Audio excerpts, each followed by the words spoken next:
Todas las religiones han tenido sus lugares sagrados de peregrinación, pero los cristianos no podían ir a los santos lugares porque estaban ocupados por el Islam, una religión de infieles. Afortunadamente para los cristianos se descubren a su debido tiempo los restos del apóstol Santiago en Compostela.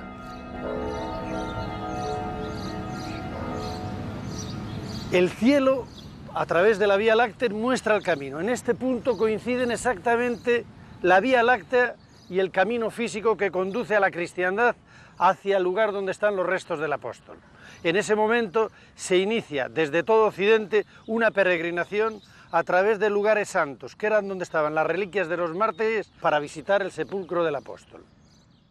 Y se forma el Camino de Santiago, que es el primer camino de la unidad europea.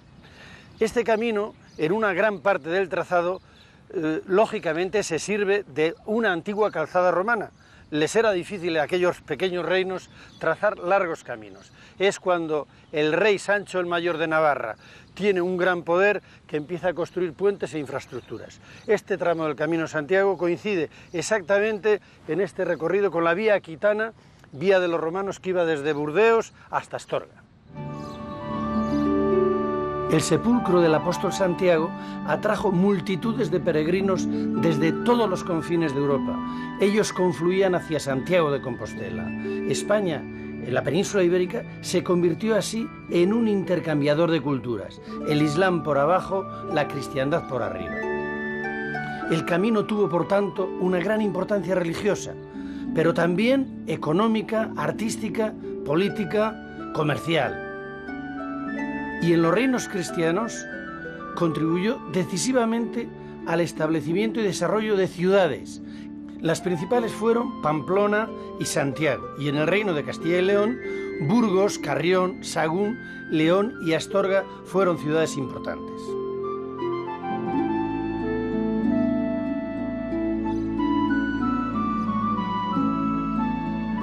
Tras abandonar Santo Domingo de la Calzada en La Rioja, el camino se introduce en Castilla y León. El peregrino deja atrás zonas montañosas, la Sierra de la Demanda, los Montes de Oca, y posteriormente entra en la gran llanura de Tierra de Campos, el paisaje más característico de Castilla y donde el caminar se hace mucho más fácil. A ello contribuye el hecho de que, al igual que las vías de comunicación romanas, el Camino de Santiago sigue siempre el trayecto más lógico, más corto y menos pesaroso para el viandante.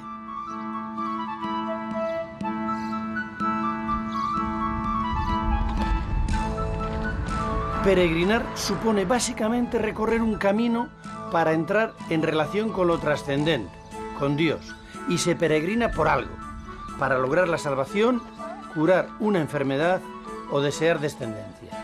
Actualmente peregrinan unas 50.000 personas al año, de los cuales muchos son extranjeros que vienen de todas las partes del mundo. Antiguamente eran muchos más los que peregrinaban. Unos lo hacían voluntariamente, como penitencia. Otros lo tenían que hacer obligatoriamente, para penar por sus pecados o por un delito que habían cometido. También había una peregrinación delegada, que era que una ciudad enviaba en su nombre a uno o varios miembros. Otros peregrinaban por motivos comerciales y algunos eran simples delincuentes y pícaros que iban a robar y a atracar donde podían.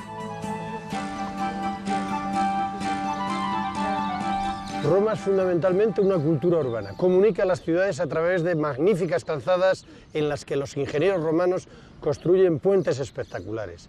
Desaparecida esta civilización, el románico, son pequeños pueblecillos comunicados unos con otros a través de pequeños caminos o veredas de carretas.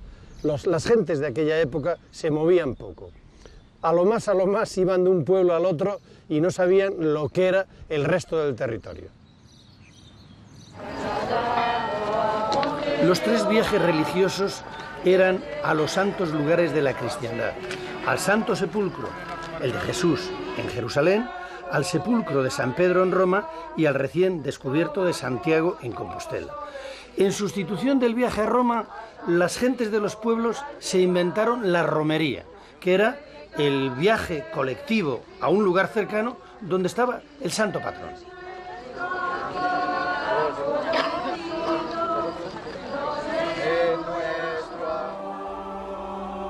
Para movilizar todos aquellos peregrinos fue necesaria una gran agencia de viajes. La de la época fue la Orden Benedictina de Obediencia a Cluny, que tenía abadías repartidas por toda Europa y desde las cuales predicaron la peregrinación hacia Santiago de Compostela. En España había grandes monasterios benedictinos a lo largo del camino. Uno de los más importantes fue el monasterio de Carracedo, que fue fundado en el año 990 por el rey Bermudo II, para socorrer a los monjes que huían de otras regiones perseguidos por Almanzor. Aquella organización era tan perfecta que hasta dispusieron de una guía de viaje, el Codex Calistino, solamente que como la mayor parte de los peregrinos eran iletrados, estaba solo a disposición de reyes, monjes, abades y caballeros. Este libro se escribe en el siglo XII, lo escribe Aymer y Picot, por mandato del Papa Calisto, a quien se lo dedica. Por eso se llama Codex Calistinus, aunque también se le conoce con el nombre de Liber Sancti Jacobi, el libro de Santiago. Cuenta y narra lo que debe hacer un peregrino para llegar a la meta compostelana. Habla de las fuentes, de los puentes, de los caminos, de los hospitales para peregrinos. En realidad el libro es lo que hoy podríamos llamar casi una guía turística para el viaje. Tiene partes musicales y recoge algunas de las canciones populares que en el siglo XII recorrían estas veredas y estos caminos a Santiago. Todos los reinos cristianos dictan leyes que protegen a los peregrinos.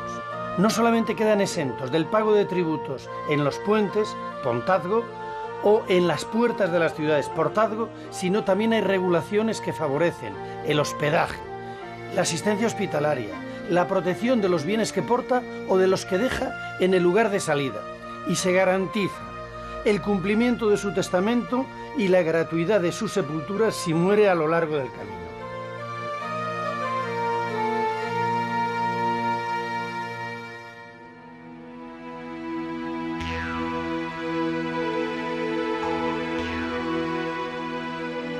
Para facilitar la peregrinación, se dota al camino de gran cantidad de infraestructuras.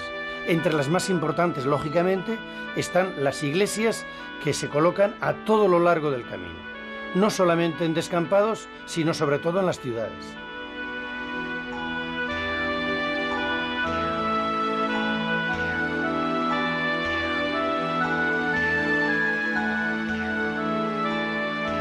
Las principales concentraciones de infraestructuras dedicadas a los peregrinos se daban en las poblaciones. En algunos casos, como Castrojeriz, que llegó a tener 4 iglesias y 4 hospitales, el camino incluso determina el crecimiento de la ciudad. Pero el camino traía y llevaba algo más que peregrinos, traía ideas y conceptos. La iglesia de San Martín de Fromista, en Palencia, es el más claro ejemplo de las influencias francesas en la arquitectura del Camino de Santiago.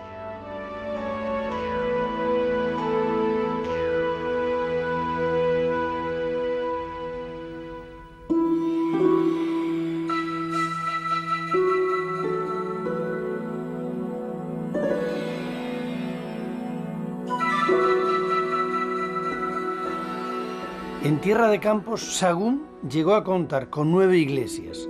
Hoy quedan en pie 3.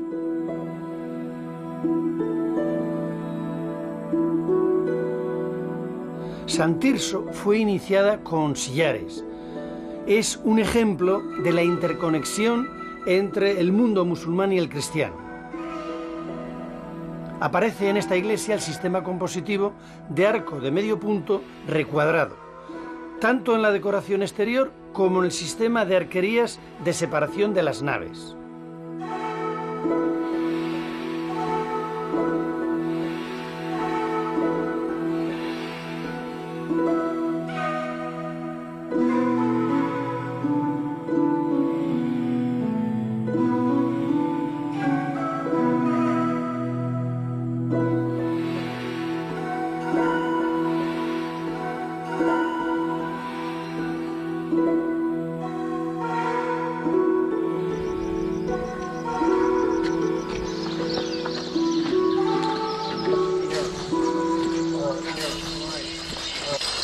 El agua, la principal o una de las principales infraestructuras del camino.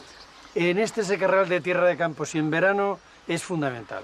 Este grupo de peregrinos anglosajones han saciado su sed en esta fuente de Boadilla del Camino. Esta fuente que tiene un manejo muy curioso, no es una fuente que emana periódicamente o constantemente. Es necesario darle vueltas para no desperdiciar el agua. El agua en este sitio realmente es un bien escaso.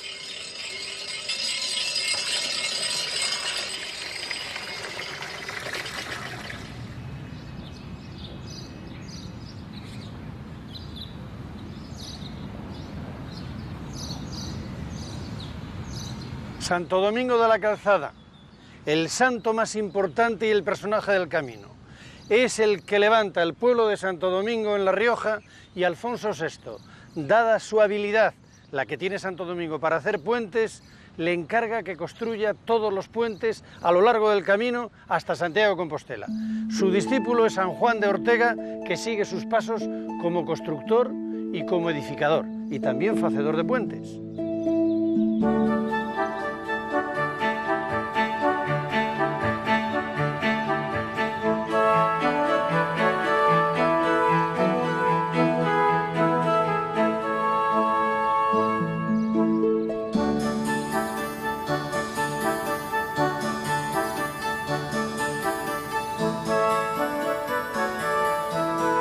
Mi personaje favorito del Camino de Santiago es sin duda San Juan de Ortega.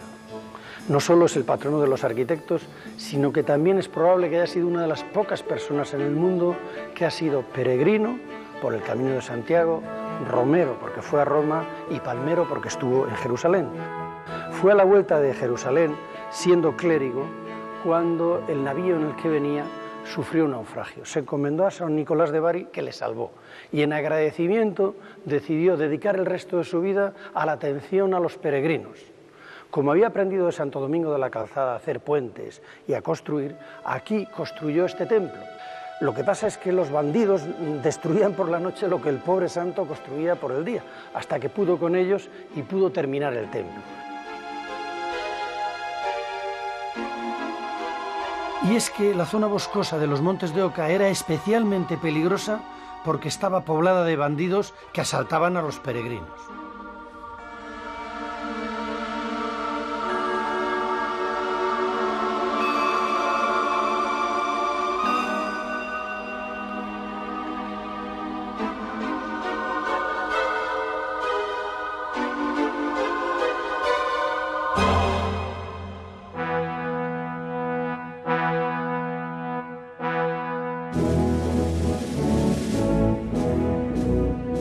Algunos autores sostienen que los caballeros de Santiago y los templarios fueron los encargados de vigilar los caminos y de proteger a los peregrinos.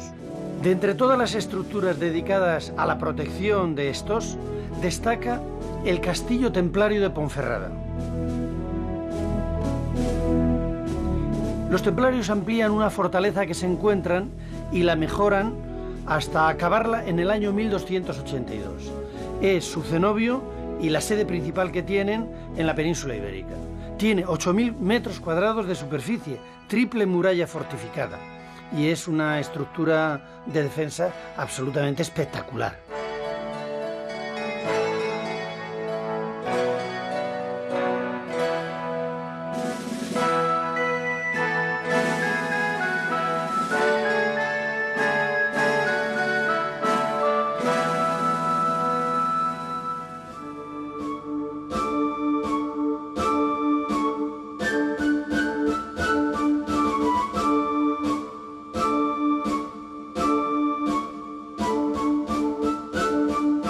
Los caminantes del medievo tenían que atravesar zonas muy problemáticas, por ejemplo, puertos de montaña. Aquí en el puerto de Pajares se encontraban a veces con enormes tormentas y con ventiscas, nevadas, etc. Es el románico, es una abadía, es una colegiata a las que les va a dar un albergue y un abrigo. No solo encontraban albergue y cobijo en monasterios y colegiatas, sino que se construyó una red de hospederías que atendían las necesidades corporales de los peregrinos con caridad cristiana y a veces con delicadezas y refinamientos propios de nuestro tiempo. Por ejemplo, en Villafranca, Montes de Oca, se encendía fuego para que se secasen y justificaban las atenciones diciendo que los pobres son toda la hacienda de este hospital. Lavar los pies era una práctica común que combina signo de humildad y alivio agradecido. Respecto a la manutención, era variada y abundante. Comprendía pan, vino, queso y a veces carne o verduras. Ya en el siglo XII el Camino de Santiago se pobló de infraestructuras. Las más importantes, lógicamente, estaban en el vado de los ríos. Era fundamental cruzarlos con seguridad. Los reyes construyeron los puentes, como este de Itero, pero junto a los puentes el pueblo o alguna orden monástica construía un hospital de peregrinos. Este es el Hospital de San Nicolás, que también servía de iglesia al pueblo y de cementerio para los vecinos y para los peregrinos que perdían la vida por el camino.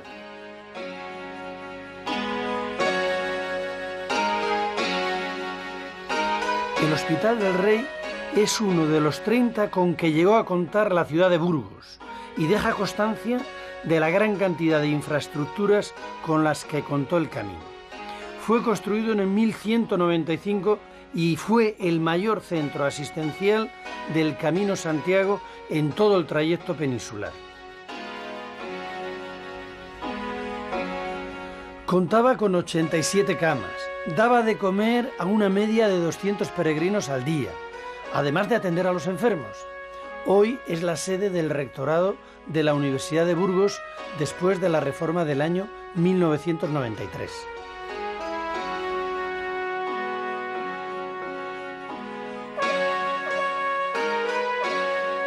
Muchos de los hospitales del Camino se establecían fuera de la ciudad para dejar a esta a salvo de las epidemias. Así ocurrió con el antiguo hospital y el convento de San Marcos de León, que fue fundado por la Orden de Santiago.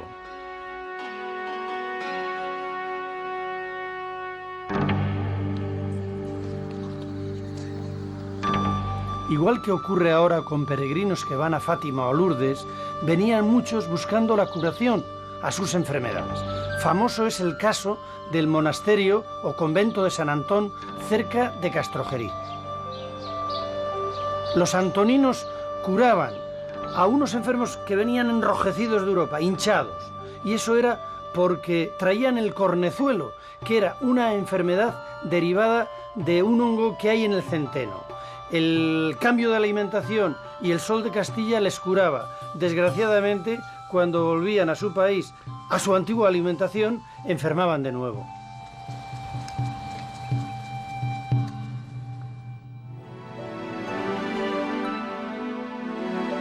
A pesar de los hospitales y de los santos que curaban enfermedades, pues eran tantos los peregrinos y los enfermos que había por el camino que muchos fallecían. Por eso estaba regulada su sepultura y había muchos cementerios a lo largo del camino.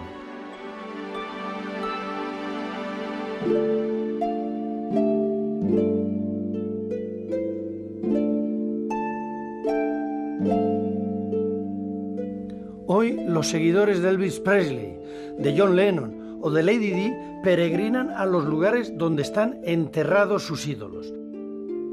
En el medievo, el Camino de Santiago era el itinerario de los lugares que tenían reliquias, pero estas reliquias eran de los que habían sufrido martirio por la fe de Cristo.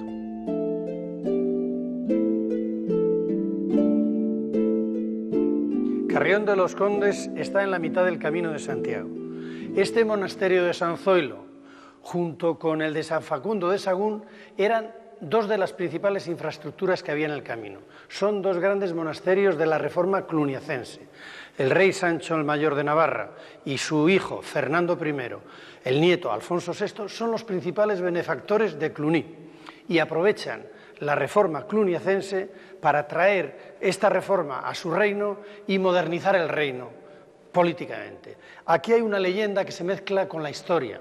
Dice la leyenda que el conde Gómez tenía una esposa, Teresa, que tuvo dos hijos gemelos, y en aquella época medieval, pues los hijos mellizos y los gemelos, el segundo se creía que no era del mismo padre. Total, que salió detrás de ella, pues probablemente para matarla. Y ella echó a correr y se encontró con el río Carrión sin puente. Entonces echó el manto al río Carrión y pasó por encima del manto, cruzó el río. Milagro. Los hijos, el hijo del conde, que tenía buenas relaciones con Abderramán III, se trajo las reliquias de San Zoilo, que había sido degollado por Diocleciano. Siempre están los romanos en las historias medievales también. Las reliquias de San Zoilo, con el manto milagroso de la condesa Teresa, eran la joya preciada a la que acudían a postrarse los peregrinos y la que dio el nombre a este monasterio. El monasterio de San Zoilo es muy importante y además en él confluyen leyendas, reliquias, infraestructuras e historias. El puente de Hospital de Órbigo se hizo famoso en el año 1434 por el paso honroso de las armas, porque allí el caballero quijotesco, don Suero de Quiñones, retó para mostrar el amor que le tenía a su señora a todos los caballeros que pasaran por el puente. Y allí estuvo hasta que cumplió su promesa y rompió las 300 lanzas preceptivas.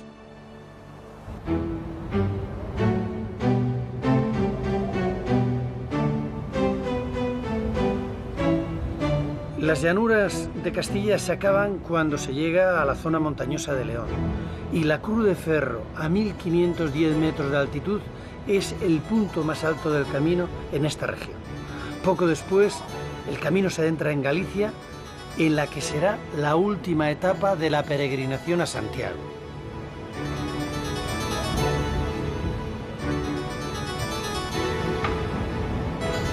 Bueno, es un camino espiritual para nosotros, para todos, yo me imagino, de diferentes denominaciones y tradiciones religiosas, pero sí, uno se encuentra en el camino y encuentra también a Dios. Ese sería el resumen de... Entonces están contentos de hacer el camino por lo que se ve. Oh, sí. Happy. Sí. We're happy to do the trip. Muy contentos. Es curioso el hecho de que en el camino no hay ni fronteras ni idiomas.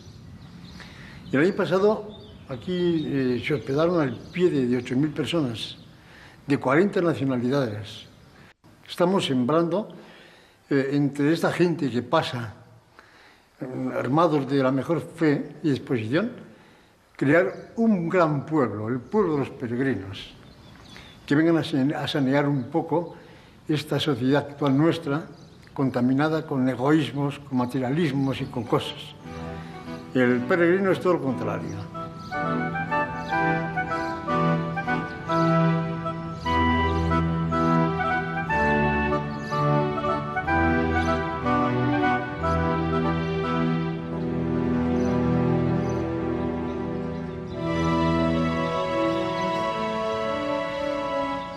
La peregrinación a Compostela experimentó un ligero retroceso en los últimos siglos de la Edad Media. La peste negra, la guerra de los 100 años, la división de la cristiandad, el cisma, dañaron seriamente el desarrollo de la peregrinación. Y casi acaban con el camino, en el siglo XVI, el protestantismo y las guerras de religión. Sin embargo, en la actualidad el Camino de Santiago ha cobrado nuevos bríos y la eclosión del turismo cultural y religioso es inseparable actualmente de cualquier renovación de la ruta jacobea.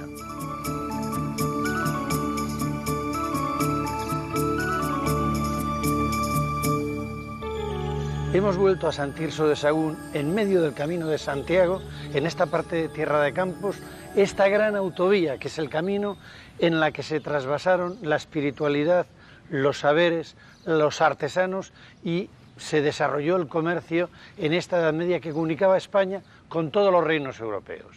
Aquí va a terminar esta parte de la serie, en esta particularidad que es que no solo el románico es de piedra, sino que también incorpora el ladrillo que viene trabajado fenomenalmente por los mudéjares, esos artesanos hispano-musulmanes.